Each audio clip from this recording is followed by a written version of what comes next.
دوستو یہ کہانی ہے کمرہ نمبر 31 کی۔ ایک ایسا کمرہ جو خوفناک ترین کمرہ کہلاتا ہے۔ یہ کمرہ دوستو ایک ہاسٹل کا ہے۔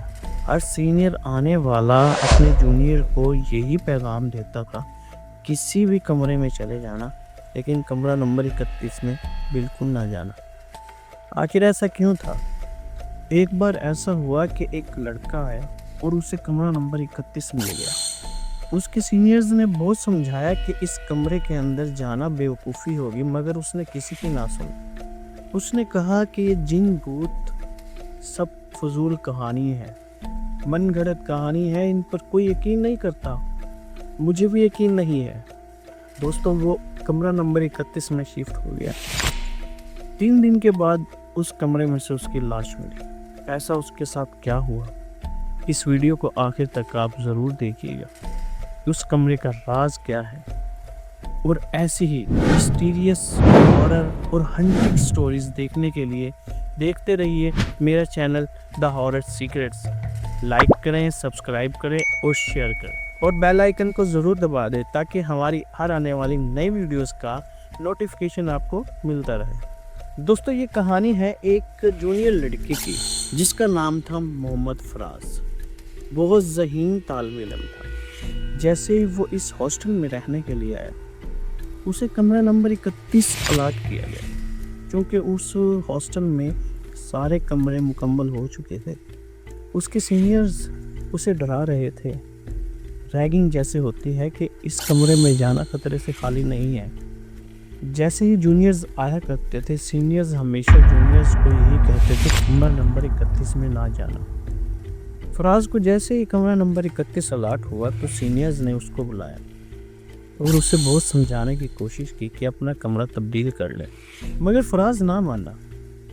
فراز نے کہا کہ یہ جن بھوت ساری بکواس کہانی ہے۔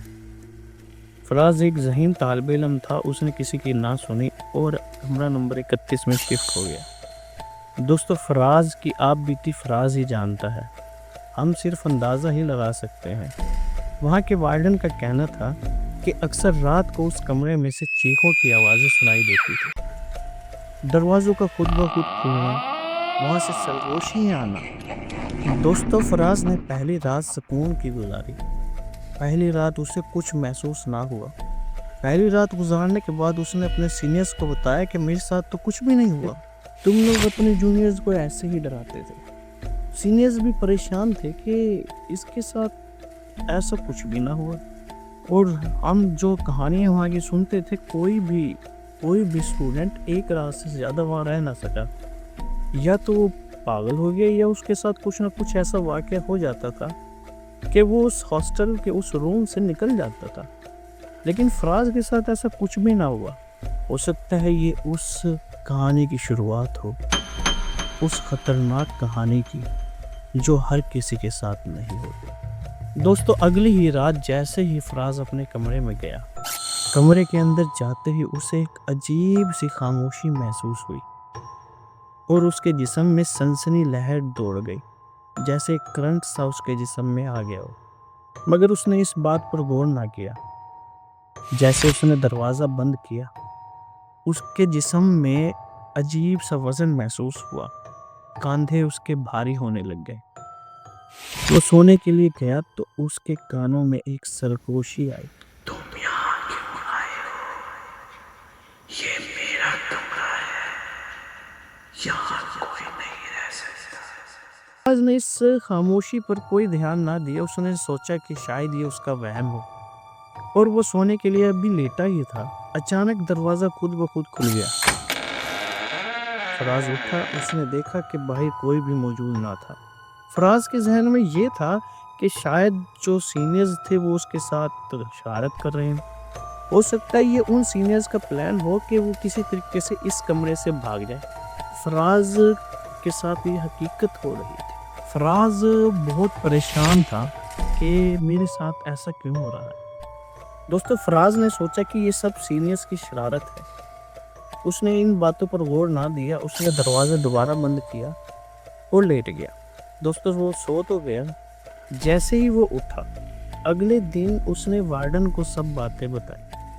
کہ سینئرز نے میرے ساتھ شرارت کی ہے رات کو۔ وارڈن کو تو معلوم تھا یہ سینئرز کا کام نہیں تھا، یہ حقیقت تھی۔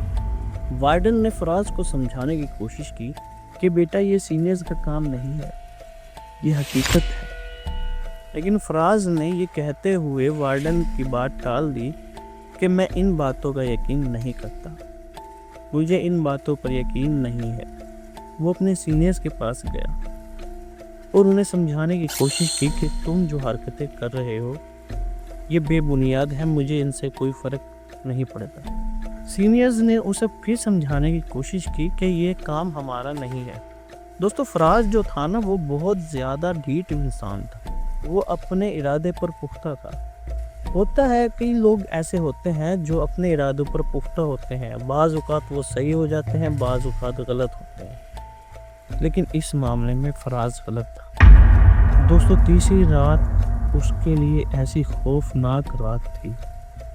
جیسے ہی وہ کمرے میں داخل ہوا اور اپنے بستر کے قریب پہنچا، دروازہ خود بخود بند ہو گیا۔ اس نے پیچھے مڑ کر دیکھا، اس نے پھر سوچا شاید یہ سینئرز کی حرکت ہے۔ اس نے دروازہ کھولا، باہر کوئی موجود نہ تھا۔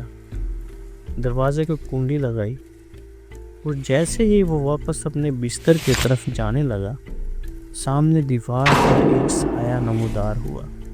فراز نے جیسے ہی وہ سایہ دیکھا، اس کی آنکھوں کے سامنے اندھیرا چھا گیا اور وہ کانپنے لگا۔ سائے کی صاف شکل تو نظر نہیں آ رہی تھی۔ فراز پریشان تھا، پسینے میں شرابور۔ فراز کو اس وقت احساس ہوا کہ سب ٹھیک کہہ رہے تھے اور وہ غلط تھا۔ دوستو جیسے ہی فراز نے آئینے میں دیکھا، اسے اس پرچھائی کا چہرہ نظر آیا۔ وہ چہرہ ایک لڑکے کا تھا۔ آئینے میں اس لڑکے کا چہرہ دیکھ کر فراز پریشان ہو گیا کہ یہ لڑکا کون ہے۔ اس لڑکے نے فراز کو کہا، میں نے تم کو پہلے آگاہ کیا تھا، یہ کمرہ میرا ہے۔ اس کے بعد اس کے ساتھ کیا ہوا یہ کوئی نہیں جانتا۔ اس واقعے کے بعد جیسے ہی وارڈن نے صبح دروازہ کھولا، وہاں فراز کی لاش ملی اور اس دن کے بعد سے وہ کمرہ مکمل طور پر سیل کر دیا گیا۔ دوستو اس کمرے کی کہانی آج تک کوئی نہیں جان سکا، وہاں پر کس پر اسرار کا سایہ تھا اور وہ شخص کون تھا اور وہ روح کس کی تھی، آج بھی وہ ایک راز ہی ہے۔ اس کمرے کو مکمل طور پر تالا لگا دیا گیا اور آج تک اس کمرے میں کوئی نہیں رہتا۔ دوستو اگر آپ کو یہ کہانی میری اچھی لگی ہو تو میرے چینل کو سبسکرائب کریں، لائک کریں اور کمنٹ ضرور کریں۔ اگر آپ کے ساتھ کوئی ایسا واقعہ ہوا ہے تو شیئر ضرور کریں۔ خدا حافظ۔